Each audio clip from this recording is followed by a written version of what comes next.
mesure du président jël ministre de l'intérieur ak ministre des infrastructures tamit jël nañ ay mesures waaw donc di ko dajale woon ñun tamit tey xool si région pour mesures yooyu ni ñu leen appliqué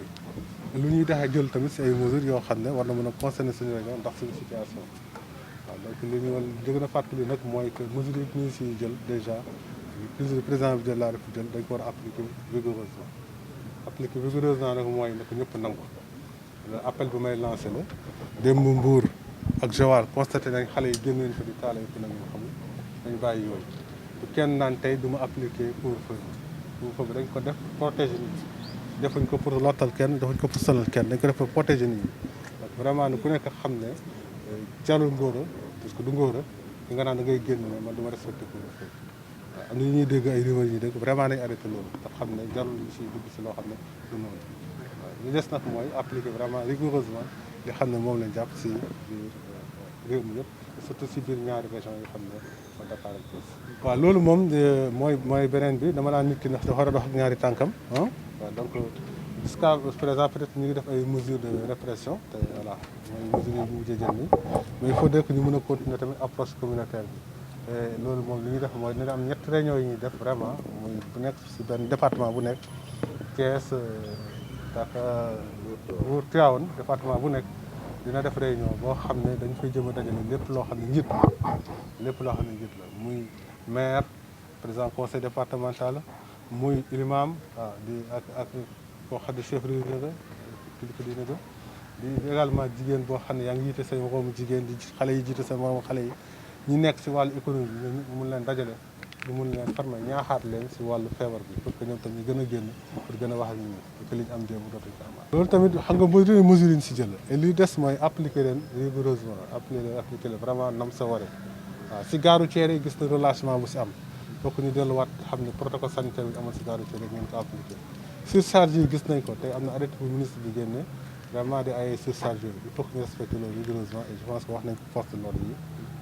gendarmerie bi police bi donc suñuy kilifa waxaguñ si dara waaw mais bon su fekkee laaj na ko ñu nit mën nañ informer suñuy kilifa su fekkee ne laaj na ko je pense que le moment venu luñ si jàppale dégg na xale yi li xale yi wax yàq énergie la waaw donc vraiment nag ku nekk rek fexe li ñu wax santaane nga def maintenant nag am na ay cas comme ku war a dem aéroport par exemple waaw da nga war a voyager loolu moom trouvé nañ moyen buñ ko gérer soo yore sa billet yore sa passeport dinañ la bàyyi nga dem su fekkee ne ki lay indiwaat dafay dellu siwaat si waxtu boo xam ne fekk na couvre-feu bi commencé tamit li ñu koy wax mooy nu indi photocopie billet ki doon voyagé ak passeport ki doon voyagé indee loolu document yoo xam ne bu ko indee nañ ko bàyyi mu circulé bu dee sa loolu daal weesoo loolu amatul leneen lu ñuy toll. waaw am nañ mooy faj leen bon am na un temps nag amatuñu woon malade wala un malade nga am deux su boobaa doo fa bàyyi personnel bi alors que soxla nañ ko si yeneen secteur même personnel bi xam ne mooy faj si CTE yi personnel bi mooy faj sam si yeneen domaine donc ko fa bàyyi mais donc bu ko laajee monté en puissance dina amaat pour que ñu mën a delluwaat CTE bi niveau boobu nekkoon. waaw loolu bon peut-être que yéen am ngeen seen i organe seen i organisation am ngeen je pense conseil des auditeurs de presse am ngeen Synpics am ngeen leneen ah vraiment je pense que ay organes la yoo xam ne bu ñu si discuter autorité gouvernementale yi rek dañu leen trouver ay solutions. Ce qu'il faut faire pour l'application de cette mesure-là, ce qu'il faut faire, c'est accentuer vraiment le contrôle, accentuer la surveillance dans les rues donc de nos principales villes d'abord, parce que l'épidémie reste encore concentrée dans les villes de Thiès, de Mbour en particulier, de Tivaouane aussi, donc Joal. Vraiment, vous constatez que c'est les grandes agglomérations de la région qui également donc développent le plus la maladie. Donc accentuer donc vraiment la surveillance de l'ensemble des lieux qui ressemblent le public au niveau de la région.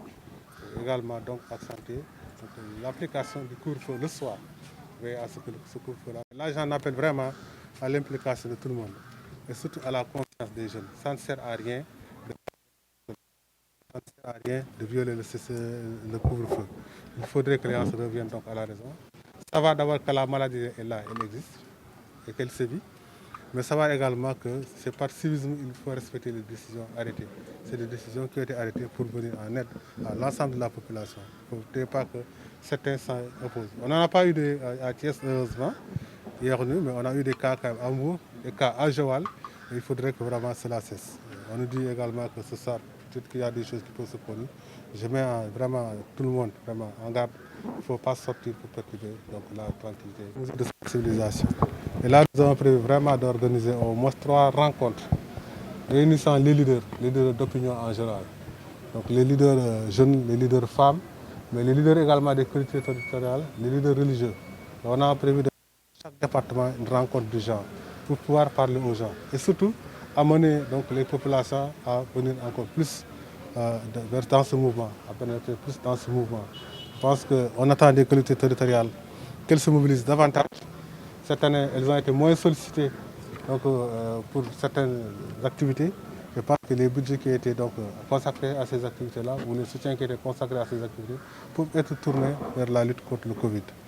Mais on attend également des marabouts, on attend des femmes, on attend des jeunes, on attend des membres des secteurs économiques, leurs contributions. Ça peut être des contributions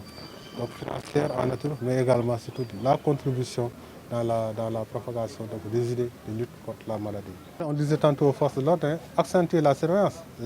Pour les bus, pour le transport en général, il y a tout un protocole sanitaire qu'il faudra continuer à appliquer. Il y a les arrêtés du ministre donc des Transports, des Infrastructures, mais il y a aussi l'arrêté du ministre de l'Intérieur, qui élargit même donc, maintenant le champ d'application du port obligatoire du masque. Maintenant, quand vous marchez dans la rue, il faut porter le masque. Quand vous êtes dans des endroits privés, même des services privés, il faut porter le masque. Je pense que c'est des extensions donc, des mesures qui avaient été prises. Et pour ce qui nous concerne, c'est vraiment à leur application rigoureuse. Par rapport à la prise en charge, peut-être une baisse du nombre de trucs libres disponibles à un moment, mais bon, je pense que c'est parce qu'effectivement on avait moins de malades. Hein. Quand on se retrouvait avec un malade ou 2 malades, on n'avait pas besoin de garder. On s'était à 36 jours. Maintenant que le nombre de malades augmente, je pense qu'également il y aura une montée en puissance du nombre de lits disponibles dans les CTE. Voilà.